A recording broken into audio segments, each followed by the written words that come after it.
Welcome to the Story Learning Podcast, regular doses of language learning tips and motivation to help you become fluent in any language. With me, Olly Richards. For language programs, books, free resources, and much more, visit StoryLearning.com. Good morning, everybody. Welcome back to the I Will Teach You a Language podcast. How are you doing today? Hope you're having a great day. I am loving this weather in the UK at the moment. Well, at least in London. It's warm, it's sunny, it's 100% full on, awesome spring, and it's just fantastic. We've got a question from Brazil today. Now, without any further ado, let's get into today's question from Rafael. Hi, Olly. I'm Rafael from Brazil, and I have a question about how to speak without hesitation in a foreign language. I've been learning English for 1 or 2 years, and I can't understand what they say. But when I try to speak in English, I get blank, and my mind get blank when I try to speak in a foreign language. So how can I improve? How can I avoid this in a foreign language? And great podcast, man. Keep going. Hey, Rafael, thank you very much for a cool question. I hope you are doing well in Brazil. I haven't been to Brazil for a long time. I'd love to go back.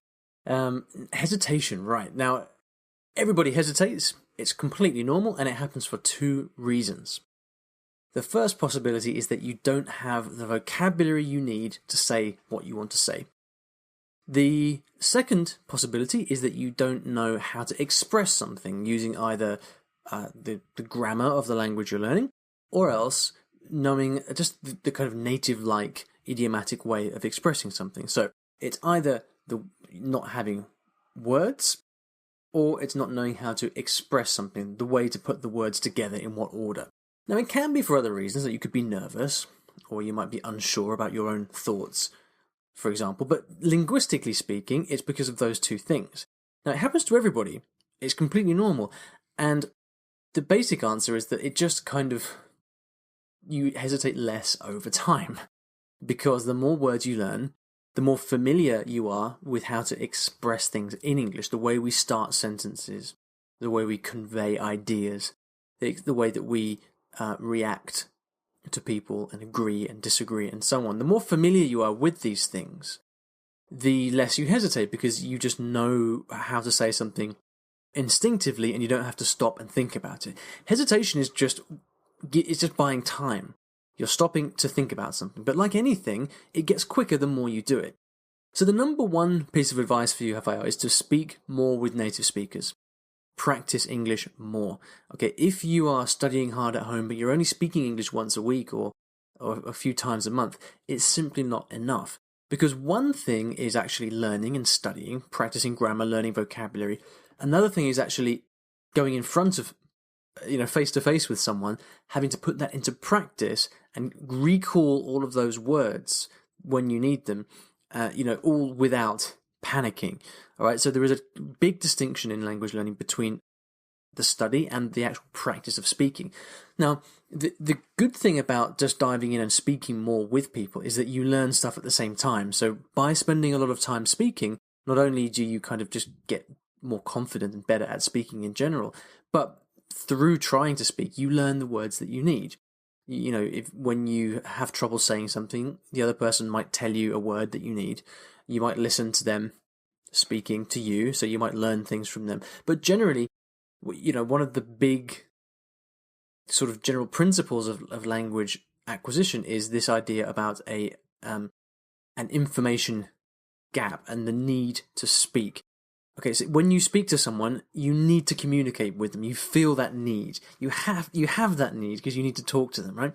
And it's the fact that you need to communicate that forces you to look to kind of push yourself and speak better than you might otherwise be able to. So speaking with people, especially at your level, Rafael, because you already speak good English, right? It's just a matter of becoming more confident, more fluid.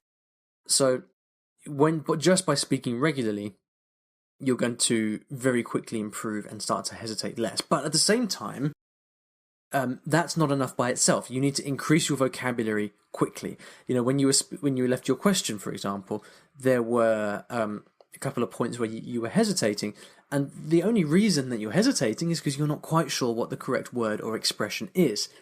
So you've got to systematically increase your vocabulary, which means as you have your speaking sessions or your lessons, or as you're studying with your textbook, you need to make notes of the vocabulary you come across and then sit down and commit them to memory. Okay, you have to spend time actually learning vocabulary. The other thing I'd suggest is that you focus on full sentences. So don't just write down and try and learn single words. Like, I think one of the things that you were trying to say in your question was to draw a blank. To draw a blank in English is when you try to think of a word, but it just disappears from your mind. You can't think about it. It's drawing a blank, right?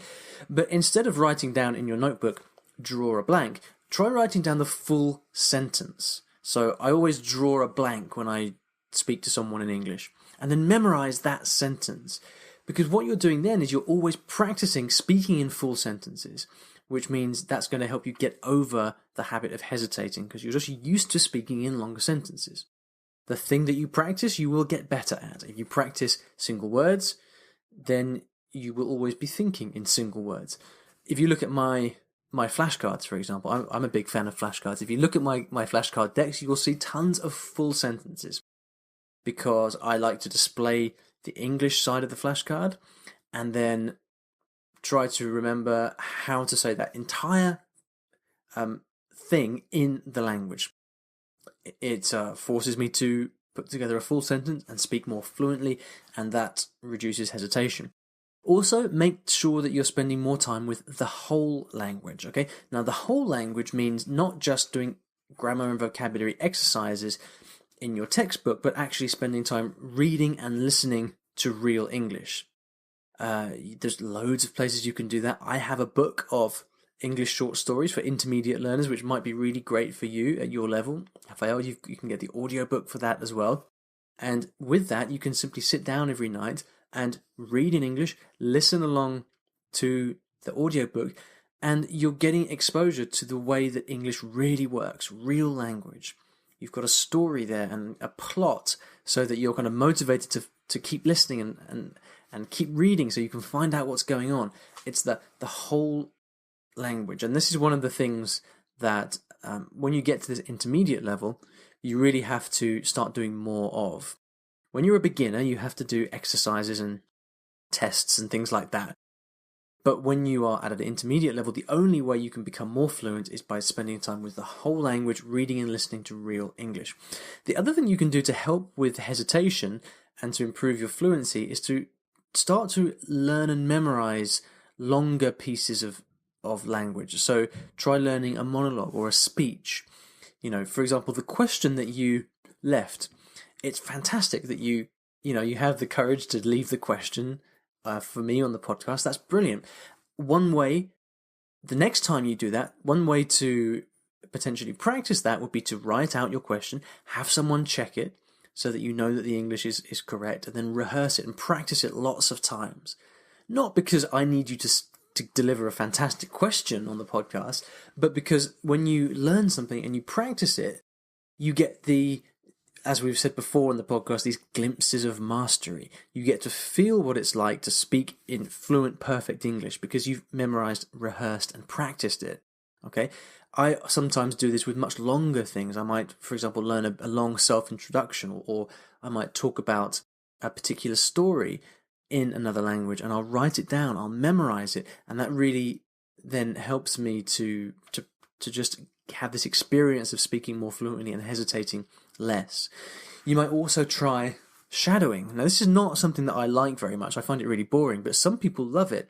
And shadowing is where you play a recording, an audio recording, and then you read aloud from the transcription at the same time. So you could even do that with this podcast. You could play the podcast, look at the transcript, and try and read along at the same time at the same speed as me. That it might be a bit hard, but with my short stories book, for example, that would be ideal because it's much more controlled. Shadowing is a way to keep you speaking. It gets you speaking at real speed without hesitating. It's a slightly different skill, but some people really enjoy that. So those are lots of ideas for you there, Rafael, to try. You're doing a really good job. I think for you now, it's just about speaking as much as possible, like multiple times a week, growing your vocabulary so that you have the words that you need, and then also spending more time with the whole language so that you just get more used to the way English works. I hope that was helpful. If you'd like to ask me a question, please do. You can go to iwillteachyoualanguage.com/ask for that. And at the end of every episode, I'd like to leave you with a resource of some kind on the topic of the show. And one of the things I mentioned in today's episode was my book of English short stories.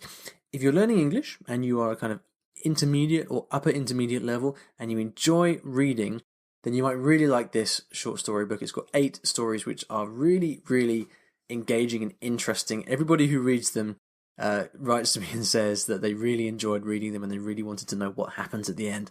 So if you'd like to get that, you can go to Amazon and search for English Short Stories for Intermediate Learners by Olly Richards. I'll also put a link to that in the show notes, so you can find a link there.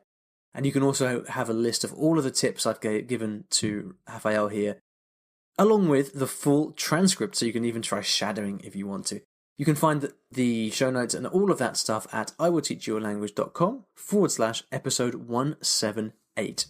Thank you very much for listening, and I'll see you in the next episode of the podcast. Thanks for listening to today's episode. And here at Story Learning, everything that I do is powered by stories, whether that's writing books, teaching lessons, crafting courses. My mission is to help everyone succeed at learning a new language through the power of story. And we now have comprehensive language courses in over 15 languages, from Spanish to French, Korean to Japanese, and across all levels from beginner to mastery. And you can take a 7-day free trial of any of these programs by visiting storylearning.com/courses.